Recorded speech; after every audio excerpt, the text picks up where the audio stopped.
નેપાળમાં રાજકીય સંકટ ઘેરું બન્યું। વડાપ્રધાન ઓલીના રાજીનામા બાદ સેનાએ સુરક્ષાનો મોરચો સંભાળ્યો।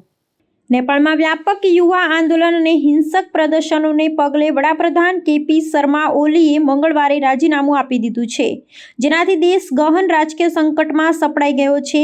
તેમના રાજીનામા છતાં પણ હિંસા અટકી નથી, જેને પગલે પરિસ્થિતિને નિયંત્રણમાં લેવા માટે નેપાળી સેનાએ રાત્રે 10 વાગ્યાથી દેશની સુરક્ષા વ્યવસ્થાનો સંપૂર્ણ મોરચો સંભાળી લીધો છે।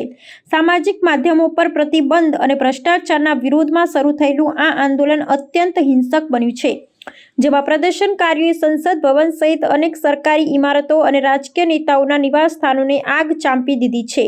આ હિંસક ઘટનાઓ અને સુરક્ષા દળો સાથેની અથડામણમાં 22થી વધુ લોકોના મૃત્યુ થયા છે અને સેંકડો ઘાયલ થયા છે, જેના કારણે રાજકીય નેતૃત્વ પર દબાણ વધ્યું હતું। પરિસ્થિતિની ગંભીરતાને જોતા વડાપ્રધાન ઓલી અને અન્ય કેટલાક મંત્રીઓ નૈતિક જવાબદારી સ્વીકારી પોતાના પદ પરથી ત્યાગપત્ર આપ્યું હતું। રાજકીય શૂન્યાવકાશની સ્થિતિમાં નેપાળી સેનાએ રાષ્ટ્રીય સુરક્ષા, સાર્વભૌમત્વ અને નાગરિકોની સંપત્તિના રક્ષણ માટે પોતાની પ્રતિબદ્ધતા વ્યક્ત કરી છે।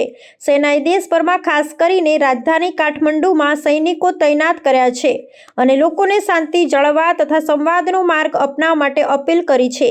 સેના પ્રમુખ દ્વારા પ્રદર્શનકારીઓ સાથે મધ્યસ્થી કરી વાતચીતનો પ્રયાસ પણ કરવામાં આવ્યો છે, જેથી દેશમાં ફરીથી સ્થિરતા સ્થાપિત કરી શકાય।